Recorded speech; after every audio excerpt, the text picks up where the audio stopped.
നമസ്കാരം. ടെമ്പിൾസ് ഡിവിനിറ്റിയിലേക്ക് സ്വാഗതം. നിങ്ങൾക്ക് എല്ലാവർക്കും സുഖമാണെന്ന് വിചാരിക്കുന്നു. അപ്പോൾ ഇന്ന് നമ്മൾ സംസാരിക്കാൻ പോണ കാര്യം എന്താണെന്ന് വെച്ചാൽ, ചെറുപ്പത്തിൽ നമ്മൾ അമ്മൂമ്മയുടെ അടുത്തുനിന്നും അച്ഛൻ്റെ അടുത്തുനിന്നും നമ്മുടെ അടുത്തുനിന്നൊക്കെ കേട്ട കഥകളെക്കുറിച്ചാണ്, പുരാണ കഥകളെക്കുറിച്ച്. അപ്പം നമുക്കും ചെറുപ്പത്തിൽ കുറേ സംശയങ്ങളൊക്കെ തോന്നാറുണ്ടല്ലേ. നമ്മൾ ചോദിക്കാം, ഇതെന്താ അങ്ങനെ, അതെന്തെങ്ങനെ, ആ നാമം ചൊല്ലണം എന്ന് പറയണത് എങ്ങനെ. അപ്പം അതിനെക്കുറിച്ചൊക്കെ നമുക്കൊന്ന് സംസാരിച്ച് നോക്കാം.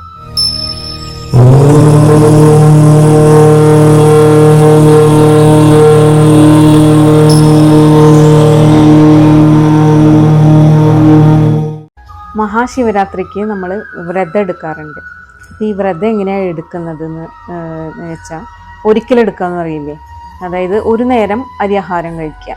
നമ്മളൊക്കെ അങ്ങനെ ചെയ്യാറ്. ചിലപ്പോൾ രാവിലെ കഴിച്ചു എന്ന് വരില്ല, ഇളനീര് തുളസിയില ഇട്ടിട്ട് അത് കുടിക്കും. ചിലപ്പോൾ വല്ല പഴമോ അങ്ങനെ എന്തെങ്കിലും ഫ്രൂട്ട്സ് എന്തെങ്കിലും കഴിക്കാം.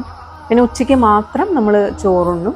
വൈകുന്നേരം ചിലർ കഴിക്കും, ചിലർ കഴിക്കില്ല. ഗോതമ്പിൻ്റെ ദോശയോ അങ്ങനെ എന്തെങ്കിലും ഗോതമ്പിൻ്റെ സാധനങ്ങളാണ് കഴിക്കുക, അരിയാഹാരം കഴിക്കില്ല.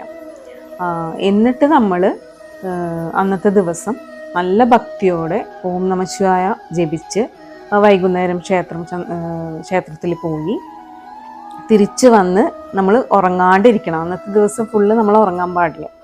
അതേപോലെ തന്നെയാണ് രാവിലെ നെക്സ്റ്റ് ഡേയും നമ്മൾ ഉറങ്ങാണ്ട് ഇരിക്കും.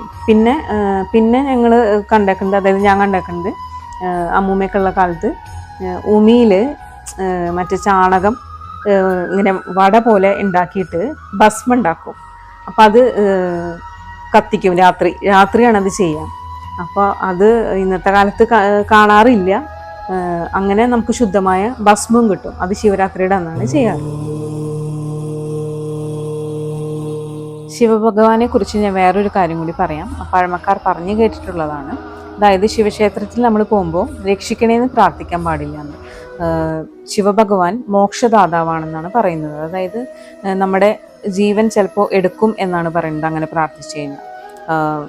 വിഷ്ണു ആണ് സംരക്ഷകൻ എന്ന് പറയുന്നു. പിന്നെ ശിവക്ഷേത്രത്തിൽ ഉചിതമായ പ്രാർത്ഥന എന്ന് പറഞ്ഞത് ഓം നമഃശിവായ എന്നുള്ളത് തന്നെയാണ്. അപ്പോൾ നിങ്ങൾക്ക് എല്ലാവർക്കും ശിവഭഗവാന്റെ അനുഗ്രഹം ഉണ്ടാവട്ടെ എന്ന് ഞാൻ ആത്മാർത്ഥമായിട്ട് പ്രാർത്ഥിക്കുന്നു.